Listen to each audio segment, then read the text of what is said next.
গত শনিবার আমাদের বাড়িতে হয়েছিল নবান্ন। তো এখানে আগুনের আহুতি দেওয়া হবে দুপুরের দিকে। তো তাই এদিকে মা আলপনা দিয়েছে আর সমস্তটা রেডি করে রেখেছে। আর এই আলপনাটা দিয়েছিলাম আমি। এই আলপনাটা লক্ষ্মীর পা দিয়ে দিয়ে যেরকম করা হয় আর কি, একটা মা লক্ষ্মীর পা গেছে আমাদের গেটের দিকে, আর একটা নিয়ে চলে গেছিলাম কাকিমাদের গেটের দিকে ছাদেই।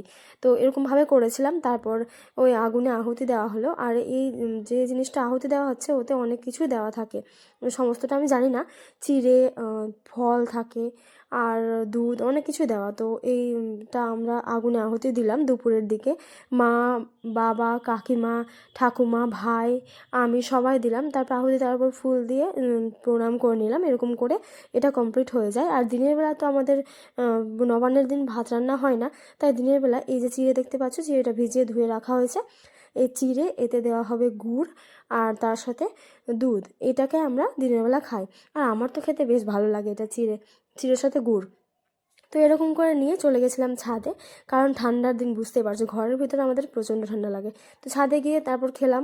আর গাছে এত সুন্দর লেবু হয়েছে, তাই একটু এটারও ভিডিও। তারপর সন্ধ্যাবেলা দেখছি মা রান্নার সব আয়োজন শুরু করে দিয়েছে। এদিকে দেখতে পাচ্ছ সব সবজি কাটা হয়ে গেছে, মশলাও রেডি হয়ে গেছে, একটা চাটনি রান্নাও হয়ে গেছে।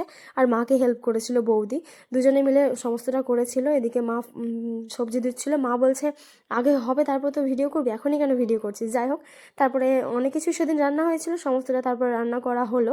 আর জানো তো কী হয়েছে, রান্না করার পর যে ভিডিওটা নিতাম তখন আর ভিডিওটা নেওয়া হয়নি। আর যখন সবাই খেতে শুরু করে দিল, অনেকটা খাওয়ানো হয়েও গেল, তখন আমি এই ভিডিওটা করেছি। খাবারের মধ্যে ছিল বেগুন ভাজা, মিক্স একটা সবজি ছিল যেটা বাঁধাকপি, মূলো, আরও অনেক কিছু দিয়ে মিক্স করেই করা হয়েছিল। আর এটা ছিল ফুলকপির তরকারি।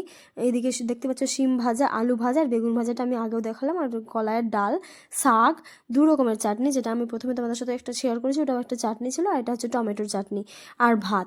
তো অনেকেরই খাওয়া হয়ে গেছিলো, তখন আমাদের শুধু বাড়ির লোকজনের খাওয়া বাকি ছিল, তখন আমি ভিডিওটা করেছি। তো রান্না হয়ে যাওয়ার পরেই আর কি মা প্রথমে ওভেনে পুজোটা করে নিল।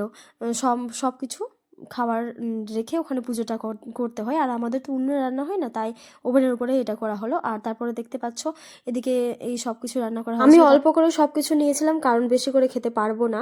তো ওটা দিনটা ভেবে কেটেছিল। দেখা হচ্ছে নেক্সট কোনো একটা ভিডিওতে।